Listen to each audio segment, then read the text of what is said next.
అంటే సడన్ గా వచ్చావు కదా, ఇంట్లో మా అమ్మా నాన్న కూడా లేరు. నాకు ఇప్పుడు ఏం చేయాలి అర్థం కావట్లేదు. అయితే నన్ను లోపలికి రమ్మను. లోపల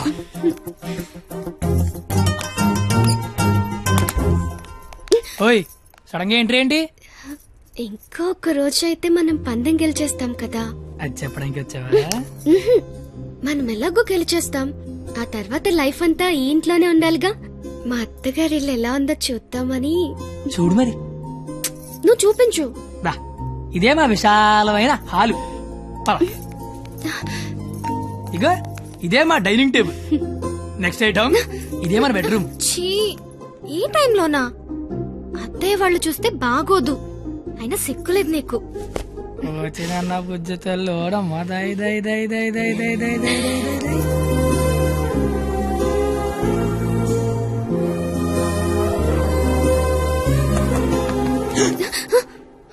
అయ్యో బాబు, మీ నాన్న వస్తాడు. చూస్తే పెంట పడేస్తాడు. టేబుల్ కింద అమ్మ దొరికిపోతాం. బాత్రూమ్ దాకు. మా నాన్న అక్కడికి వెళ్తాడు. బెడ్రూమ్ దాకు. కొత్త ఐడియాలు రావా నీకు? ఇది మీ ఇల్లు కాబట్టి నేను దాక్కోవాలి, నువ్వు డోర్ తీయాలా? అదేం కుదరదు. నువ్వు వెళ్ళి దాక్కో, నేను వెళ్ళి డోర్ తీస్తా. బాబు చెప్పింది.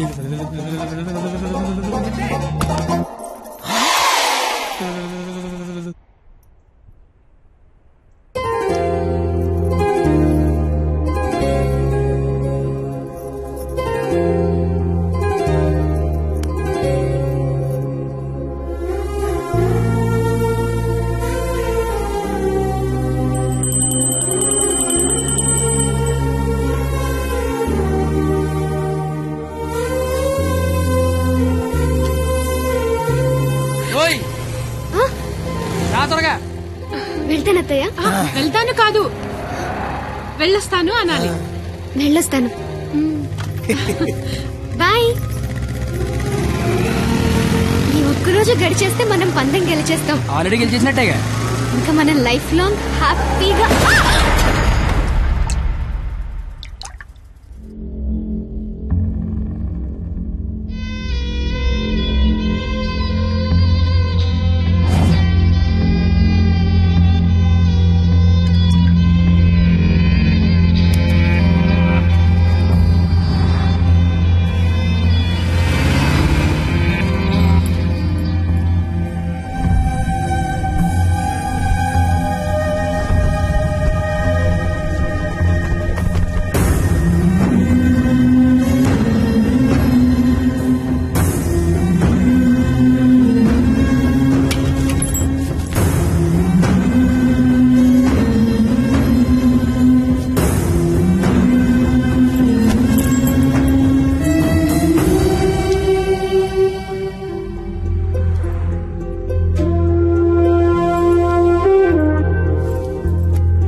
నీకేం కాదు, నేనున్నాగా.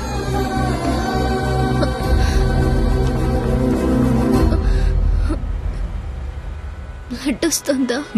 రక్తం రావడం తెలియట్లేదు, కానీ కన్నీళ్లు రావడం తెలుస్తోంది. కత్తి అని త్వరగా పోనిమ్మనరా. దేవుడు మళ్ళీ లైఫ్ అంటూ ఇస్తే త్వరగా కలిసే కత్తి. ఇలాగే యాక్సిడెంట్ అయిపోతే నువ్వేం మాట్లాడక, దండం పెడతానే. అత్తయ్య గారికి వెళ్ళొస్తానని చెప్పాను, మళ్ళీ వెళ్ళకపోతే ఫీల్ అవుతారేమో. సైలెంట్ గా ఉండదు ప్లీజ్. నాకు అసలు ఏం చేయాలి అర్థం కావట్లేదు. నేనేం చేయలేని రోజు ముద్దివ్వు, ఏదైనా చేసే ధైర్యం వస్తుందన్నావు. ధైర్యం కావాలా? ఏమొద్దు, నువ్వు మాట్లాడు. ఓని ధైర్యం నాకివ్వు.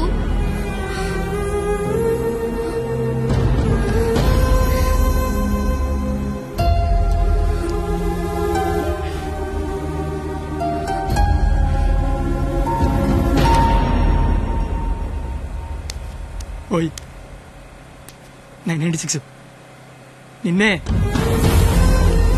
996 నేను నీతోనే మాట్లాడుతున్నాను. వినిపిస్తోందా? 996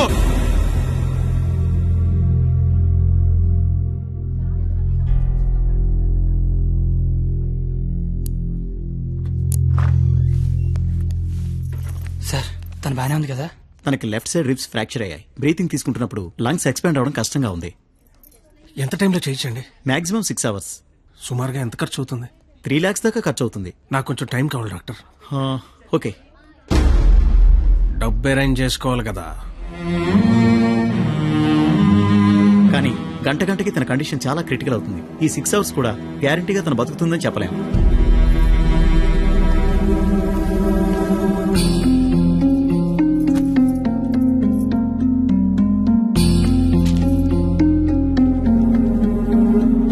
నువ్వు రాసిన అగ్రిమెంట్కి, దాని ఆపరేషన్కి 6 గంటల టైం ఉంది. ఈలోగా నువ్వు డబ్బు తెచ్చుకట్టు. మరో క్షణం నేను ఓడిపోయిన సంతకం పెట్టేస్తా. లేదా నేను ఓడిపోయిన నువ్వు సంతకం పెట్టు, మరో క్షణం నేను డబ్బు కట్టేస్తా. ఈ రెండిట్లో దేనికైనా నాకు ఒక్క క్షణం చాలు. నీకు 6 గంటలు ఉంది. చూస్తా అది నా కూతురుగా బతుకుద్దో లేదా నువ్వు అనుకుని ఆ ప్రేమ బతుకుద్దు. ఏంటండి ఇదంతా? కూతురు అక్కడ చావు బతుకుల మధ్య ఉంటే అది ఇప్పుడేంటి? ఏ రోజైతే ఇలాంటి క్వాలిటీ లేని అలగా యదవను ప్రేమించానని చెప్పిందో ఆ రోజే నా దృష్టిలో అది బతికుందనుకోవట్లేదు. నా కూతురుగా బతికించుకోవాలనుకుంటున్నాను.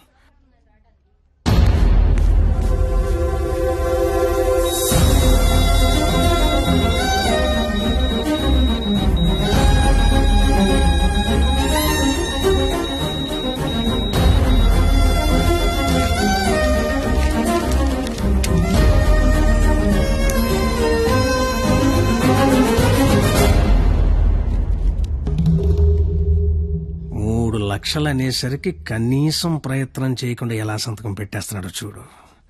ఈడి ప్రేమ ఖరీదు 3 లక్షలన్నమాట. నేనేం చేయలేనని నీకు తెలుసు. ఉన్నవే 6 గంటలు. ఇప్పుడు నేను డబ్బు కోసం పరిగెడితే మా నాన్న ఇల్లు అమ్మేసి మా ఫ్రెండ్ ఆటో అమ్మేసి ఇస్తారు. అవి నేను సంపాదించను కావు. ఆ ఏడాదించోడు 25-50 ఇస్తాడు. అదెందుకు సరిపోదు. అది అక్కడ ప్రాణాలతో కొట్టుకుంటుంది. ఇప్పుడు నాకు ఈ పందెం కంటే దాని ప్రాణమే ముఖ్యం. గెలిచినోడు గురించి అందరూ చెప్పుకుంటారు, ఓడిపోయినోడు అందరికీ కారణాలు చెప్పుకుంటాడు. ఇలాగా నీలాంటోడికి ప్రేమించాను అని చెప్పడం మట్టి మీద మట్టి అని రాసినంత తేలిక. కానీ అది నిలబెట్టుకోవడం నీళ్లు మీద నీళ్లు అని రాసినంత కష్టం. పో, ఇంకెప్పుడు నా జీవితంలో గానీ నా కూతురు జీవితంలో గానీ కనబడకు.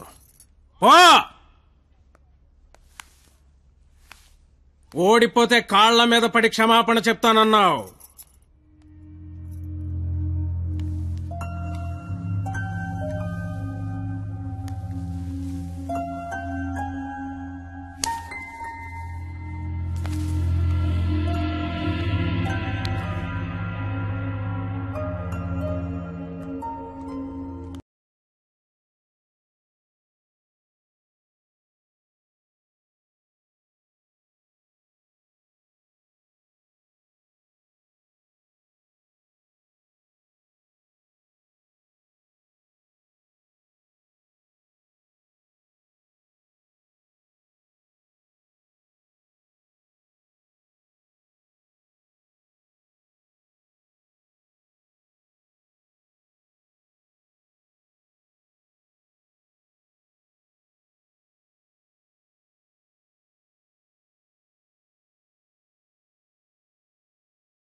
పరిణీత వాళ్ళ అమ్మని మాట్లాడుతున్నాను.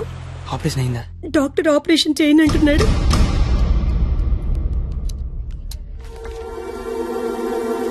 హలో సార్, నన్ను గుర్తుపట్టారా?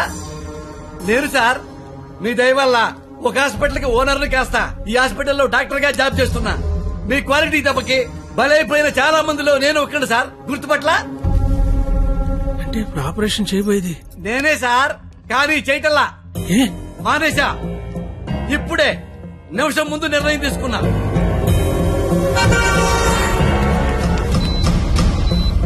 మీకు తెలుసుగా సార్, నేను పెద్ద మెంటల్ నాయల్ని. చేసే పనిలో క్వాలిటీ ఉంటల్లా. ఆపరేషన్ థియేటర్ లో పొట్టకోసి అందులో చేతులు పెట్టడం, మళ్ళీ వేరే పొట్టకోసి అవే చేతులే అందులో పెట్టడం చీ చీ చీ చీ గెలిసిగా ఉంటుంది సార్. క్వాలిటీ ఉంటల్లా, అందుకే మానేశా. నువ్వు కాకపోతే వేరే హాస్పిటల్ షిఫ్ట్ చేస్తా. 100 మంది డాక్టర్లు ఉన్నారు సిటీలో. డాక్టర్, పేషెంట్ కండిషన్ చాలా సీరియస్ గా ఉంది. 5 నిమిషాల్లో ఆపరేషన్ స్టార్ట్ చేయకపోతే చాలా కష్టం. పర్వాలేదు సార్, వేరే హాస్పిటల్ కి షిఫ్ట్ చేస్తున్నారు. దారిలో ఎటు గ్యారెంటీగా చచ్చిపోయింది, అటుకుండా అటు ఇంటికి షిఫ్ట్ చేస్తారు. నేను మెడికల్ కౌన్సిల్ లో సెక్రటరీని. నేను తలుచుకున్నానంటే నిన్ను డాక్టర్ గా నా సర్టిఫికేట్ క్యాన్సిల్ చేస్తారు.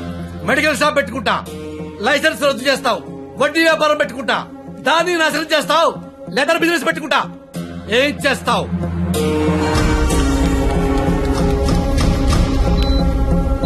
ఈ అవకాశాన్ని వదులుకోను రాజా. నీ మీద కక్ష తెచ్చుకోవడం కోసం ఎంత దూరమైనా వెళ్తా. టాటా, చెయ్యు, బాయ్ బాయ్. పోనీ ఎంత డబ్బు కావాలో చెప్పండి, ఇస్తాను. ఏయ్! డబ్బిచ్చి ప్రాణాలు కొనుక్కునే కర్మ నీకుందేమో గాని నాకు లేదు. జీవితంలో క్వాలిటీ మరీ ఎక్కువైతే ఇదిగో ఇలా ఏడవాల్సి వస్తుంది. ఇలాగే ఏడవాల్సి వస్తుంది. మిస్టర్, దేవుడికి డాక్టర్ కి కోపం తెప్పించకూడదు. దేవుడు కోపం వస్తే డాక్టర్ దగ్గర పంపిస్తాడు. డాక్టర్ కోపం వస్తే దేవుడి దగ్గర పంపిస్తాడు. మరో 5 నిమిషాల్లో నువ్వు ఏడవబోయే ఏడుపు వింటానికి అదిగో నా రూమ్ లో వెయిట్ చేస్తుంటా. Good luck for me, bad luck for you. Thank you.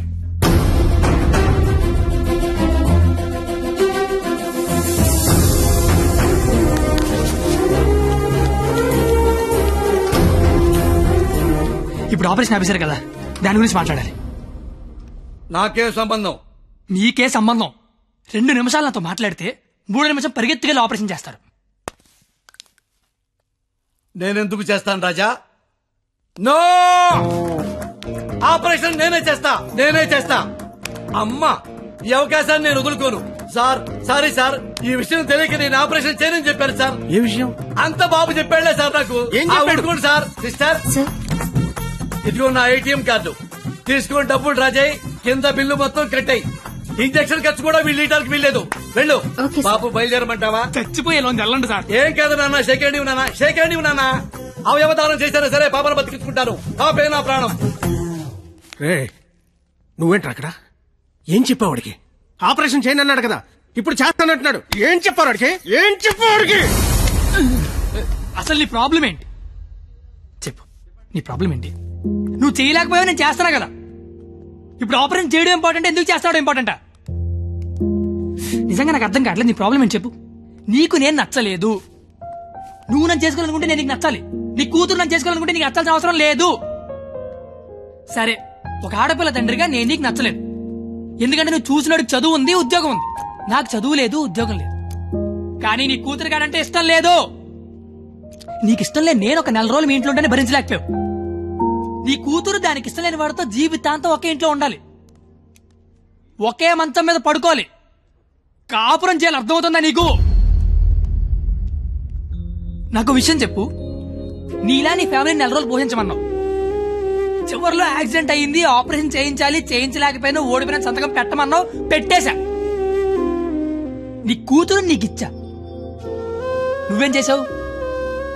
Operation చేయించగలిగావా? నువ్వు చేసింది ఏంటి, నేను చేయలేకపోయిందేంటి?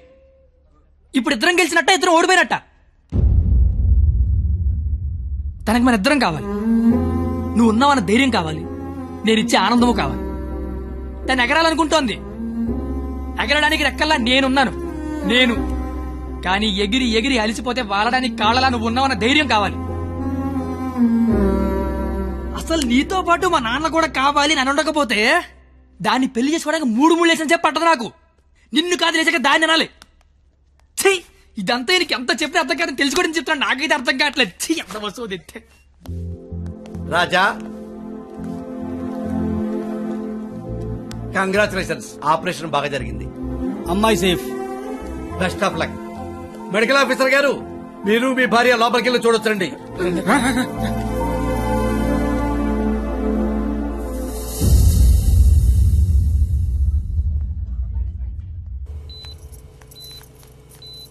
అమ్మ పరిణిత, ఏసీ ఆఫ్ చేయమ్మా, చల్లగాలి వస్తుంది.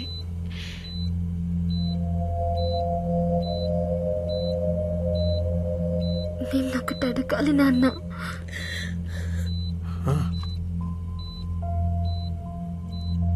ఇన్నేళ్ల నుంచి నీకు కరెక్ట్ కూతుర్నని ప్రతి క్షణం ప్రూవ్ చేస్తూనే ఉన్నాను నాన్న. పరిణిత, కానీ నువ్వు నాకు కరెక్ట్ నాన్నవని ఒక్కసారి కూడా ఎందుకు ప్రూవ్ చేయలేదు నాన్న? ఆ మాట వినగానే చచ్చిపోవాలనిపించింది. చచ్చిపోయాను. నా కూతురికి ఇష్టం లేని తండ్రిగా. నా కూతురు వాడిని చేసుకుంటే తండ్రిగా నేను ఓడిపోతాను. నా కూతురు గెలుస్తుంది. కూతురిని ఓడించి తండ్రిగా గెలవడం కంటే కూతురిని గెలిపించిన తండ్రిగా గెలవడమే కరెక్ట్ అనిపించింది. గెలిచాను.